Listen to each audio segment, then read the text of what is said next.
모르겠습니다. 제 개인적인 어떤 느낌이지만 사실은 지난 밤에 한숨도 못 자고 기도가 막혀가지고 아주 좀 애를 먹었습니다. 기도를 해도 이게 기도가 뚫리질 않아가지고 저 개인의 문제일 수도 있겠고요. 그런가 하면 또 한편으로는 지금 뭔가 우리 교회를 포함해서 우리나라가 뭔가 중요한 변화의 기로점에 있지 않나라는 느낌을 가지게 됩니다.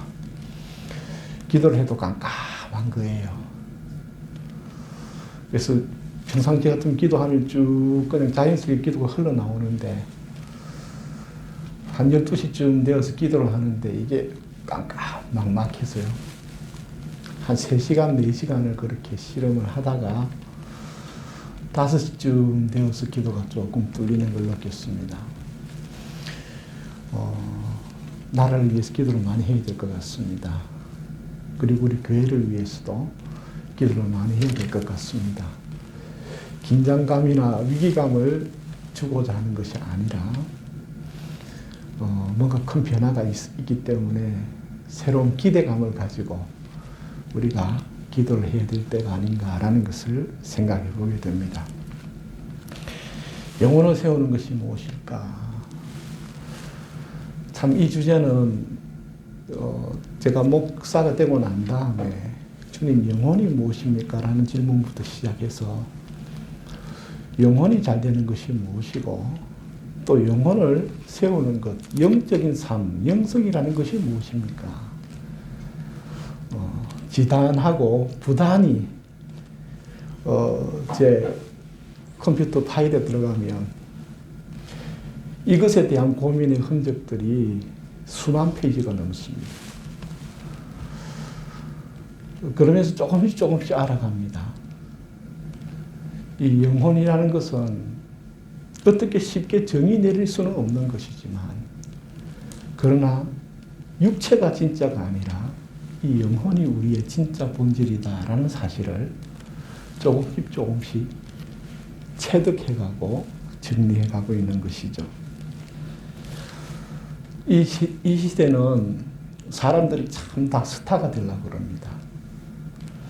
그래서 스타가 되기를 원하고 또 뭐 조금만 해도 뭐 이렇게 스타, 요즘은 또 스타를 넘어서서 요즘은 가시란 단어를 쓰더라고요. 어쨌든 대단한 사람, 위대한 사람이 되고 싶은 욕망이 사람 마음 가운데 있지만 다시 한 번 더 성경책을 펴고 주님 앞에서 우리 자신이 누구인가를 질문해 볼 때에 우리 모두는 다 하나님이 사랑하는 자녀요 백성이라는 사실을 기억하길 바랍니다. 우리 인간 사이에서 누가 좀 더 잘났느냐, 누가 좀 더 똑똑하느냐, 누가 좀 더 많이 가졌느냐, 누가 좀 더 실력이 있느냐, 어떤 놈이 힘이 좀 더 센냐, 이게 별로 우리에겐 중요할지 모르겠지만 전체적인 맥락에서 하나님께서는 우리를 사자로 지으지 않으시고 독수리로 지으지 않으시고 사람으로 지으셨다는 것을 통하여서 사람다움을 찾아가는 것이 진정한 지혜로운 삶이요 영혼을 세우는 삶이다라는 것을 생각해 보게 됩니다. 우리나라 역사 속에서 제일 똑똑한 사람이 누구일까요? 저는 한때 우리나라 역사 속에서 제일 똑똑한 사람이 누굴까 한번 궁금증을 가지고 이런저런 조사를 한번 해본 기억이 납니다. 물론 저의 대답이 꼭 정답은 아닐지 모르겠지만 우리 한반도 역사를 쭉 살펴보면서 최고로 똑똑한 천재를 1순위로 꼽으라면 수많은 사람들이 있겠고 제 말에 동의하지 않는 분들도 많겠지만 저는 통일 신라 시대의 최치원을 꼽고 있습니다. 꼽는 이유는 무엇이냐면 이 사람은 우리나라 최초로 국비 유학생이었습니다. 나라가 돈을 대어줘가지고 유학을 보낸 사람이. 그래서 이 신라가 이 최치원을 17살 때에 워낙 똑똑하니까 당나라로 유학을 보냅니다. 국비를 들여가지고. 17살에 당나라에 가서 20살에 그 어려운 외국 이국 땅에서 과거 시험에 합격을 하게 됩니다. 3년 만에 과거 시험에 합격하고 난 다음에 그가 어느 성주 밑에서 그 성주를 섬기다가 그 당시에 여러 가지 많은 일들로 인해서 많은 업적들을 쌓지만 그러나 그 기대를 품고 갔던 그 유학길 당나라는 정말 자기들의 신라보다 뭔가 또 다른 세상이 펼쳐지고 새로운 문물과 배울 것이 많을 줄로 생각했지만 사실은 가서 직접 과거 시험에 합격해서 겪어보니 그 당나라는 이제 구분이 다한 황관들이 지배하는 늙은 나라가 되어 있었던 것이죠. 그리고 그곳에서 뭔가 그래도 이곳에서 뭔가 더 배울 것이 있고 또 여기서 기여할 것이 있는가 발버둥 쳐봤지만 그에게 돌아오는 것은 시기와 질투 그리고 외국인 차별이었습니다.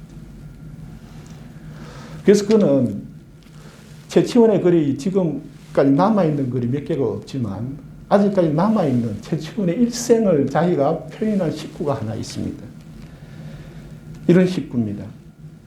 가을밤에 오직 괴로이 없나니 세상에 나를 알아주는 이 적구나. 창밖 깊은 밤비는 내리는데 덩풀 앞 마음은 만리를 달리네. 자, 이거 한자를 어설프게 해석을 해가지고 가슴이 별로 많이 안 닿을지 모르겠지만 이 식구 속에서 그는 이 세상에 홀로 버려진 듯한 외로움과 고독을 처연히 이야기하고 있는 것을 보게 되는 것이죠. 타향살이의 고달픔과 외로움이 그대로 녹아 있는데 이것이 정말 어떤 신비일까요? 그가 많은 글을 썼었겠지만 남겨진 몇몇 글이 안 되는데 이것이 오늘까지 남겨져 있는 것은 어쩌면 이 이국 땅에서 느꼈던 외로움 그것이 거기서 끝나는 것이 아니라 그의 한평생 이 외로움을 달고 다녔음을 보게 됩니다. 결국 이 당나라에서 최치원은 고국으로 돌아갈 결심을 하게 됩니다. 여러 가지 문화적인 차별과 그리고 당나라가 이제 미래가 보이지 않고 이제 전국 곳곳에서 밀란이 일어나고 그리고 나라는 쇠해지는 것을 보면 고국에 돌아가면 희망이 있겠지 하고 30대에 신라로 돌아오게 됩니다. 신라로 돌아와서 최치원은 새로 이제 유학 갔다가 국비 장학생으로 갔다가 돌아왔으니 왕실에서는 얼마나 환영을 했고 얼마나 기대를 했겠습니까? 그래서 돌아오자마자 성덕 여왕은 진성 여왕은 그를 따뜻하게 해가지고 중요한 즉 당나라 신문물로 행정 조직을 갖출 수 있는 그런 기회 너 마음껏 한번 우리가 이제 새로운 행정과 제도와 개혁으로 한번 해봐라 라고 기회를 주게 됩니다. 그래서 여러 가지 많은 개혁들을 시작하게 되지만 그것도 얼마 가지 않아서 어떻게 됩니까? 다시 이 최치원을 시기하고 질투하는 자들 그리고 진성 여왕은 최치원을 통해서 이제 바닥으로 떨어진 왕권을 새롭게 확립하고자 최치원을 앞장세워서 왕권 강화를 시도하고 그 왕권 강화를 반대하는 귀족들의 세력 싸움에서 이러지도 못하고 저러지도 못하는 가운데 처해지게 된 것이죠. 그리고 더욱이 신라는 골품 제도라는 게 있어서 이 최치원은 육두품밖에 되지 않았기 때문에 그가 올라갈 수 있는 자리와 그가 할 수 있는 한계가 여실히 드러나 있는 자리로서 이 똑똑한 천재는 결국은 신라도 내려놓고 40대에 가야산으로 입적해버리는 것이죠. 많은 역사학자들은 만약에 신라가 최치원을 바르게 중용을 하고 등용을 하여서 그가 일으키고자 했던 그 개혁을 똑바로 일으켰다면 지금 우리 한반도의 역사가 달라졌을지도 모른다. 고려라는 나라가 생기지 않았을지도 모른다. 라는 이야기들을 하곤 합니다. 그러나 가만히 살펴보면 저는 우리나라의 역사나 세계의 역사나 또는 성경 속에 등장하는 나라들의 역사를 보면서 성경과 그리고 일반 사람의 가치, 이 역사 속에서의 사람에 대한 관점이 다르다라는 것을 보게 됩니다. 성경은 똑똑한 사람을 찾지 않습니다. 세상은 천재를 바라고 뛰어난 영재를 바라고 세상은 능력 있는 사람, 재능 많은 사람을 찾고 있다면 하나님께서는 영재와 천재와 재능 있는 자를 찾는 것이 아님을 발견하게 됩니다. 그럼 거기에서 왜 이런 차이가 나타날까요? 그 이유는 하나님이 똑똑한 사람을 싫어해서도 아니고 똑똑한 사람을 질투해서도 아닙니다. 하나님께서는 뛰어난 사람을 사랑하십니다. 똑똑한 사람을 자기 사람으로 인도하고자 원하십니다. 그럼에도 불구하고 이 똑똑하고 능력 있는 사람들이 하나님 앞에서는 번번이 넘어지고 실패하는 모습을 보게 된다는 것이죠. 그 비근한 예로 바로 이 채치원이라는 사람을 보면 그가 채치원이 신라를 개혁하였다 할정들 전체적인 큰 맥락으로 봤을 때에는 우리나라가 별반 달라지지 않았을 거라는 것이 제 견해의 짐작입니다. 왜냐하면 이 똑똑한 채치원이 시무십조라는 것을 만들어서 신라를 개혁하는 그 내용들을 가만히 살펴보면 여러분 이 시대가 왕정시대이지만 정말 왕정시대는 왕을 신으로 섬기는 시대이지 아니겠습니까? 그의 시무십조나 그의 개혁에 대한 많은 이야기, 남아있는 글들을 읽어보면 왕도 있고 나라도 있는데 중요한 것은 백성과 사람은 빠져 있더라라는 것입니다. 예수님이 이 땅에 왜 오셨습니까? 나라를 세우기 위해서 오셨습니까? 자신의 왕권을 강화하기 위해서 이 땅에 오셨습니까? 오늘 많은 뛰어난 재능이 있는 사람들이 성공을 추구하고 자기의 이름을 얻고 명예를 찾는 데에는 혈안이 되어 있지만 정작 지금 내 옆에 있는 사람에게는 관심이 없습니다. 예수 그리스도께서 그 높고 좋은 하늘 보좌를 버리고 이 땅에 오신 이유는 이스라엘의 왕조를 새로 세우기 위함이 아니었습니다. 주님이 하늘 보좌 버리고 인간의 형상을 입고 오신 이유는 사람을 살리고 사람을 구원하기 위해 오셨더라라는 것이죠. 성과를 내어 업적을 세우고 또한 여러 가지 일들을 해서 조직을 기강하게 세워서 조직을 강건하게 하고 국가를 바로 세우는 일이 작은 일은 아닙니다. 그러나 성경을 통해서 바라보게 될 때에 우리가 무엇을 위해 살아야 되고 무엇을 바라보아야 하느냐? 사람을 바라보아야 함을 말씀하고 있는 것이죠. 오늘 우리는 그리스도인이 되길 바랍니다. 이 말은 다른 말로 표현하여 혹여나 교회에 다니면서 성경을 읽으면서 하나님 앞에 무릎을 꿇으면서 천재나 영웅이 되려고 시도하지 마십시오. 오늘 우리는 주님 앞에 나와 하나님 이것 되게 해주십시오. 저것 되게 해주십시오. 많은 기도를 합니다. 그러나 그 기도를 저는 잘못됐다고 말씀드리고 싶지는 않습니다. 그러나 그 기도가 정말 하나님이 바라시는 영혼을 향하고 있는 기도인지 자기 욕망의 만족을 위한 기도인지는 살피고 또한 돌아보아야 할 것이라는 것이죠. 역사를 가만히 살펴보면 채치우는 어떤 사람이었느냐. 그의 홀은 알려지지 않았습니다.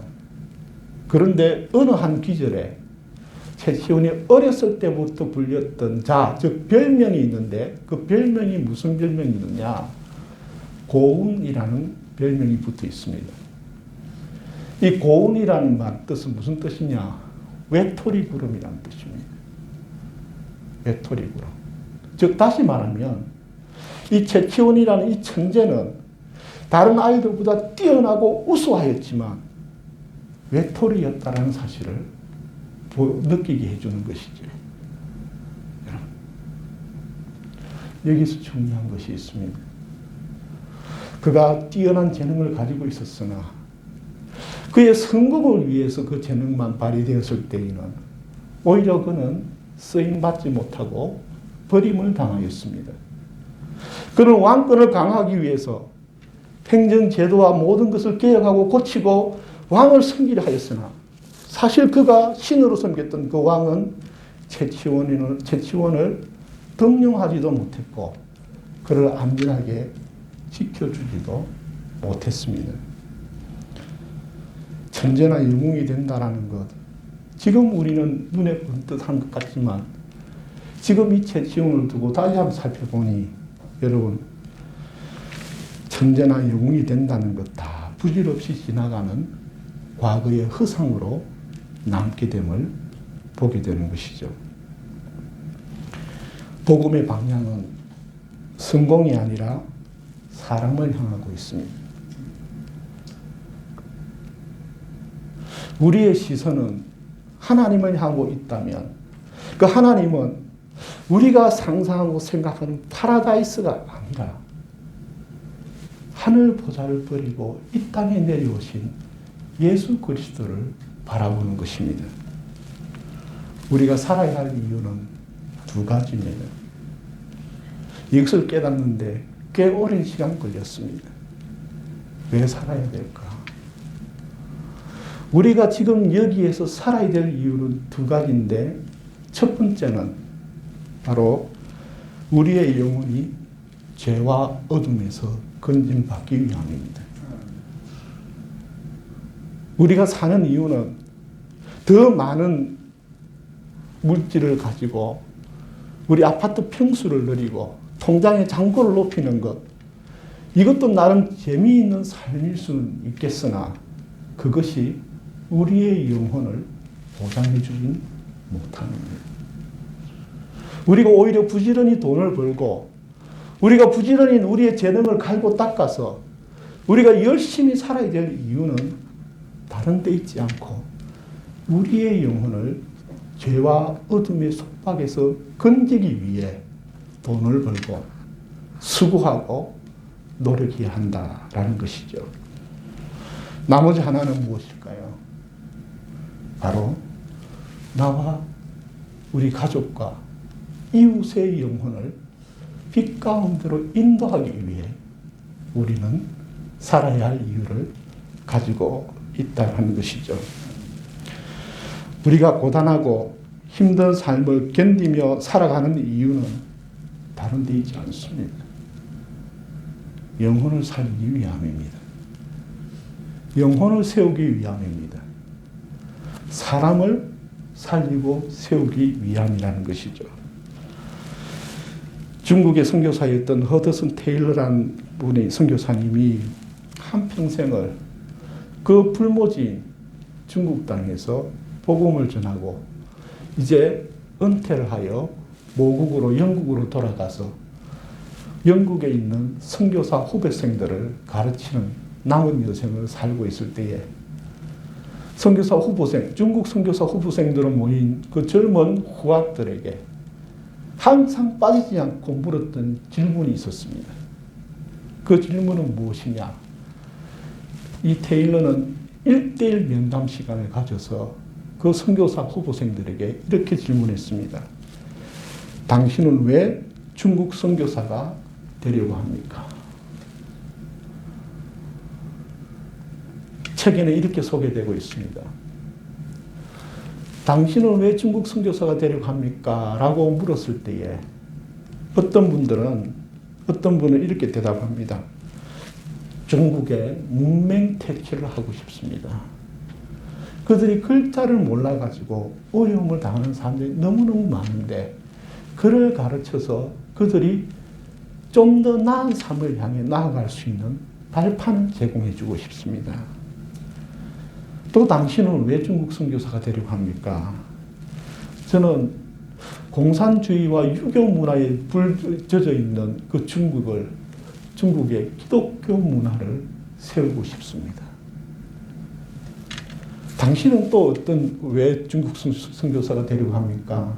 또 한 사람은 제가 의사로 공부를 했기 때문에 중국에 병을 세우고 병든 자들을 치유해주고 싶습니다.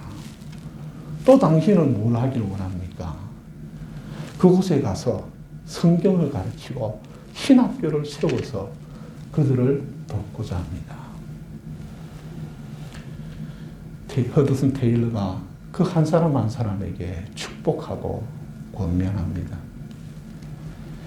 모두가 다 중요하고 선한 일이지만 그럼에도 제 마음 한켠에 중국에서 한평생을 선교한 나로서 여러분에게 한 가지 부족한 것이 있습니다.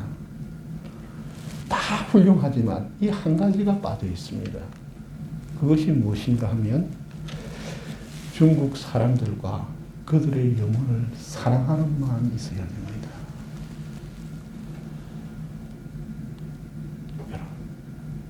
그리스도인은 기도 응답, 하나님 주신 재능과 달란트 이런 것들을 모두 다 사용할 수 있어야 합니다.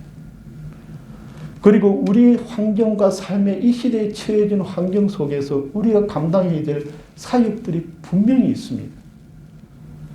그러나 사역만 하고 사랑하지 않는다면 빈 껍데기입니다. 큰 교회를 세우고 부산을 복음화시켰다고 자랑할 게 아니고 진실로 이 부산에 있는 나와 함께하고 있는 나의 가족과 나의 이웃의 그 영혼을 사랑하지 않고 사역의 성공만을 부르짖는다면 그것처럼 어처구니 없는 일이 없다라는 것이죠. 영혼을 사랑하는 마음으로 윌리엄 캐리는 영국을 떠나 인도로 달려갔습니다. 영혼을 사랑하는 마음으로 리빙스톤은 영국을 떠나 아프리카 오디로 달려갔습니다. 영혼을 사랑하는 마음으로 데이비드 브레너드는 미국을 떠나 멕시코 원주민에게 달려갔습니다. 저더스는 미국을 떠나 미얀마로 달려갔습니다. 언더우드는 미국을 떠나 우리 50년 전, 100년 전 한국에 왔습니다. 그런가 하면 영혼을 살리기 위해 언더우드와 함께 왔던 아펜젤러 선교사님은 한 영혼을 살리기 위해 목포 앞바다에서 익사하게 됩니다.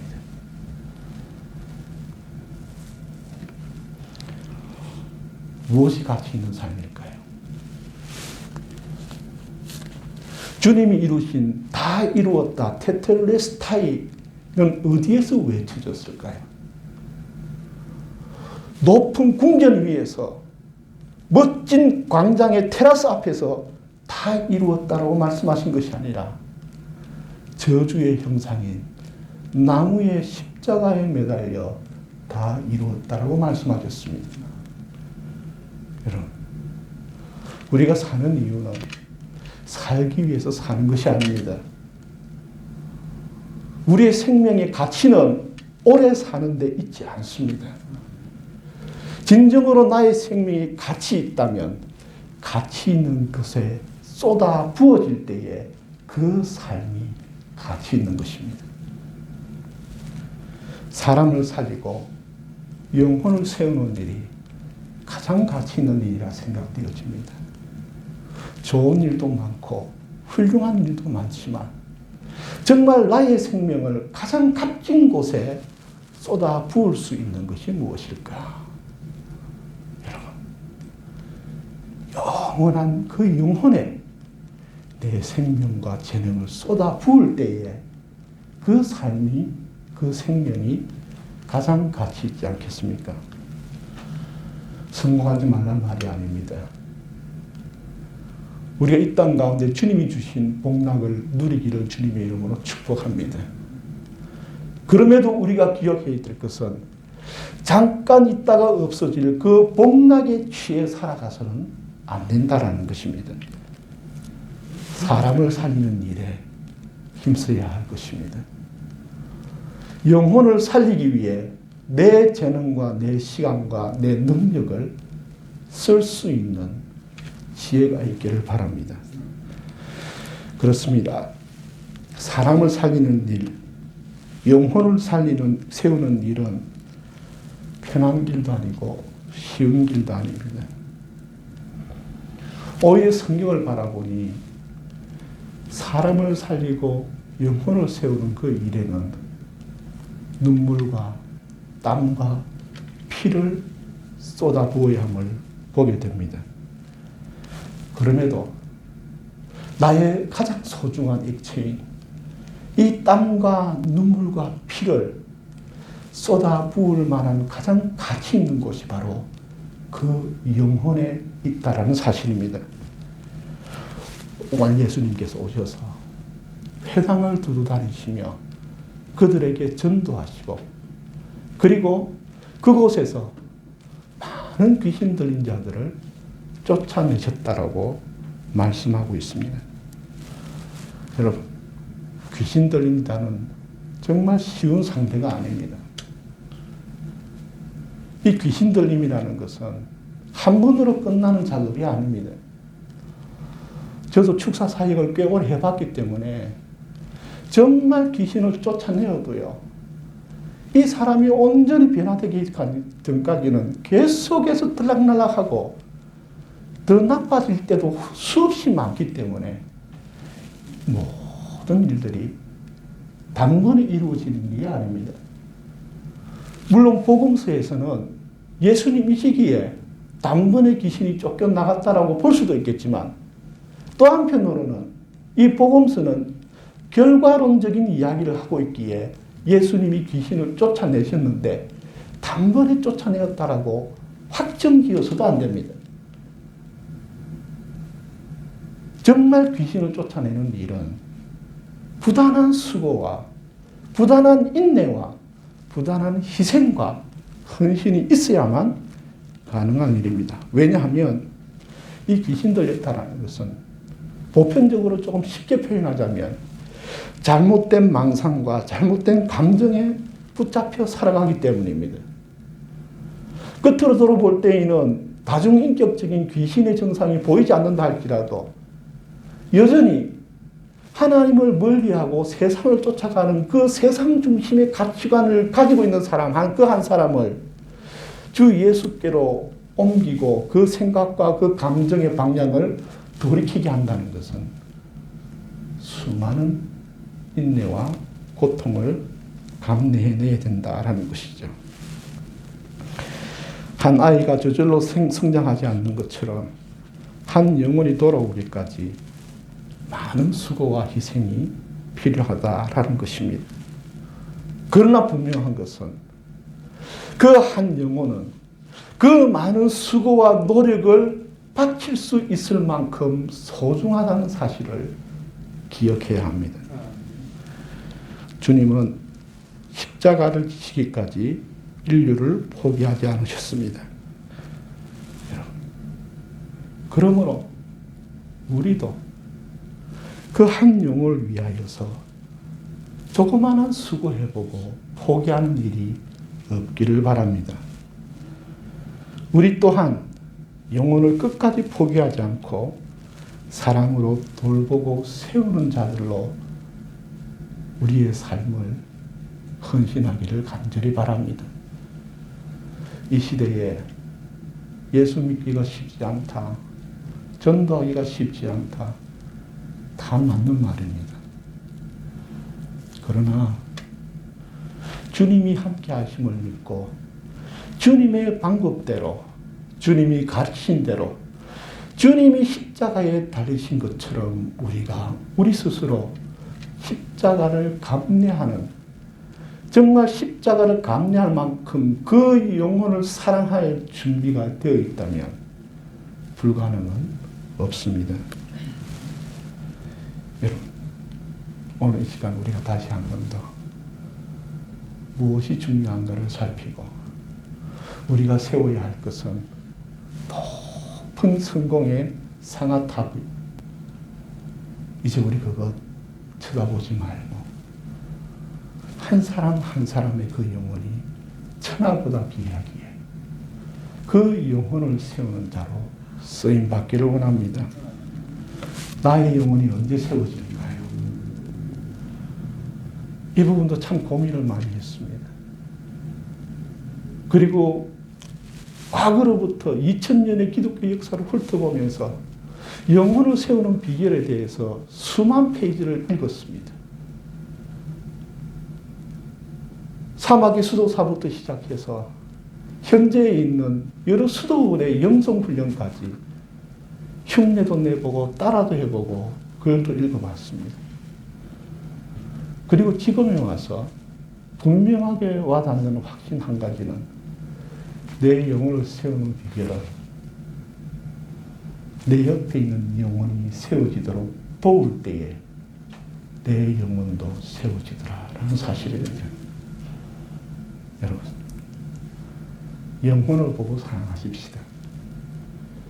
이제 우리 초장교회가 우리의 능력과 우리의 천재성을 자랑하는 교회가 아니라 진실로 주님이 보내주신 그 한 영혼을 소중히 여기며 그 영혼을 위하여 그 영혼이 세워지는 것을 위하여 아낌없이 사랑할 수 있는 교회가 되기를 주님의 이름으로 축복합니다. 기도드리겠습니다.